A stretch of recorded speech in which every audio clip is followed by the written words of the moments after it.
guys, flex natin guys. Matutulog na kami guys, kaso haba ng tulog niya kanina. Kaya hindi siya makatulog. Nagbibideo siya guys. Gusto niya umuwi. Nililibang niya yung sarili niya kasi hindi siya makauwi na kasi gabi na hirap sumakay dito. Sabi niya, binabanggit yung mama niya. Sabi niya, where's mama? Sabi ko, wala, papunta pa lang. Well, guys, ganyan siya. Nililibang niya yung sarili niya. Alam niya guys, silibangin niya yung sarili niya. Yun, naiinip siya. Pero pag gabi, stop it na. Talking to guys. Sabi niya. Pagkagabi na, no! Sabi ni Ato, tanggalan ng cellphone. Sabi ni Mami, check ko yan. Tanggalan ko ng cellphone niya na tatawag ako. Ngayon, pag tinanggalan ko siya ng cellphone, sabi ko, ayan, nag-text si Ato, tanggal na daw yung cellphone, tulog ka na. Alam mo gagawin niya, guys, sisiksik siya sa likod ko kasi nakatalikod ako, Sabi niya, Lula, yakap mo ako, sabi niya. Tapos, pag niyakap ko siya, guys, bubugahan ako ng ubo.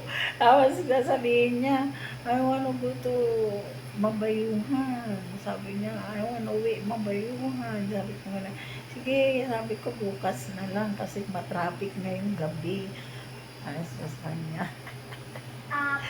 Ayan, nililibang niya yung sarili niya. Pero mamaya, guys, tanggalan ko yung cellphone. Pag tinanggalan ko naman yung cellphone niyan, pag nagalit-galitan naman ako, tatanggalin niya rin, tsaka maya-maya tulog na siya. Ano lang siya, iba yung ugali niya. Nagagalit yung Ato niya, AR, kasi, niya, dapat yan, ganun control.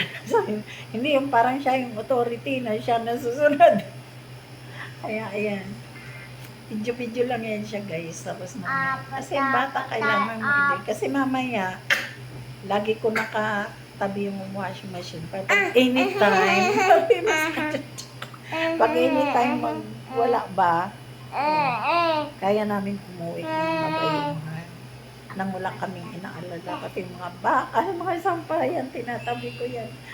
Ang pinakamahalaga sa akin yung washing machine kasi bago. Pagka, pinapakyat ko dito pinapapasok ko sa bahay. Para, kasi nasa labas lang. Aray! Be! Nasipa mo yung tiyan ko, be! Sorry, Lola. Natapos na. Masakit na. Ayan. Para pag anytime, pag hindi nagamit, pinapasampa ko. Tapos, yun, pag anytime wala, magmaktol, pwede kami diba? Pero pag nalibang naman niya siya, okay naman. Okay naman siya pag nalibang.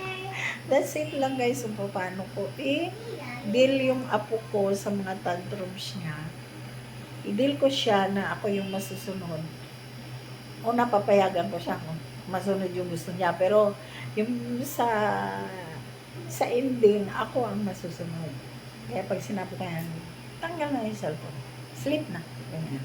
Yun, hikbi lang yan guys.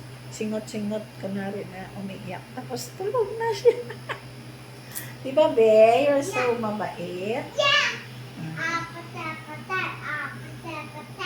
Okay guys, that's it guys. Ang flex ng Lola sa apo.